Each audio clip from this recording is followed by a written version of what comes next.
बहुत समय पहले की बात है। एक छोटे से गांव में रमेश नाम का किसान रहता था।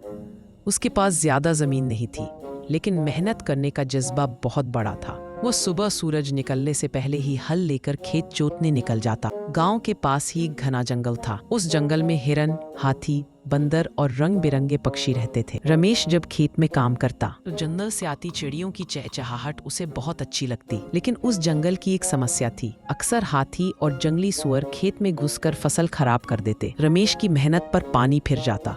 एक दिन रमेश ने सोचा, अगर मैं जंगल के जानवरों से दोस्ती कर लूं, तो शायद वे मेरी फसल नहीं खाएंगे। उसने योजना बनाई। वह जंगल में गया और जानवरों से बोला, मैं तुमसे लड़ना नहीं चाहता। ये खेत मेरे परिवार का सहारा है। अगर तुम मेरी फसल बर्बाद नहीं करोगे, तो मैं तुम्हारे लिए जंगल के किनारे थोड़ी फसल छोड़ दिया करूंगा। जानवरों ने पहले तो हैरानी से देखा, लेकिन धीरे धीरे मान गए। हाथी ने सूंड हिलाकर दोस्ती का वादा किया। हिरन खुशी से कूदने लगे। इसके बाद क्या हुआ? अब रमेश की फसल कभी बर्बाद नहीं हुई। जंगल के जानवर भी उसके दोस्त बन गए। चिड़ियां खेत में बैठकर कीड़े खा जाती और फसल की रक्षा करती। हाथी और सुअर कभी खेत में नहीं घुसे। धीरे धीरे रमेश के गांव वाले भी उसकी बुद्धिमानी से प्रभावित हुए। उन्होंने भी जंगल के जानवरों से दोस्ती कर और इस तरह गांव और जंगल में शांति और